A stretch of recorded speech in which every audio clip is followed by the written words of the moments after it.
In my world, I'm with a lot of musicians and songwriters and artists, and it's very easy for, I guess, anybody, but especially for myself, to start comparing myself to other people.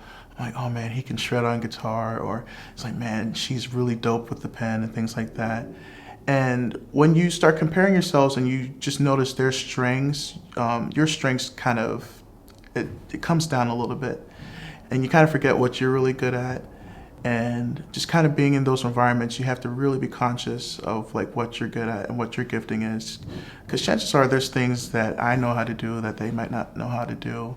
But when I harp in on the negatives, that's when the insignificance starts to kind of flow. There's kind of, I guess you'd say, four phases to the song. In the verses, I try to unpack just like how I really felt, just not feeling worth enough, and just like always questioning every decision that I make, and as in terms of life, in terms of career and relationships and things like that.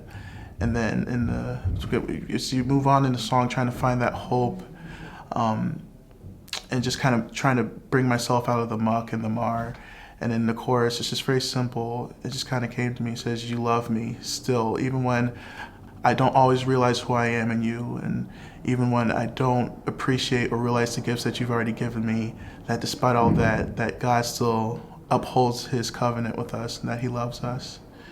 And then just later on, just declaring what he's done for us and how he redeems us and he saves us and things like that. And then realizing and kind of going through that, all the things that he did for us and Jesus dying on the cross, it kind of brings things back into perspective for me, and seeing that he gave it all, and so I don't have to feel as insignificant.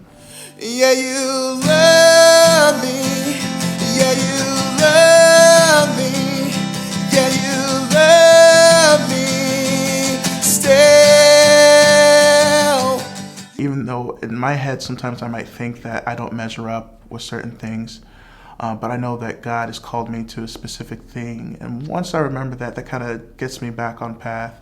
And so, no, I can do it. I might not do it like this person, but God has created me the way he's created me to do what he's called me to do. And when I really think about that, it's really humbling to realize myself in his story, his big story, and how I play a small role in being a part of that.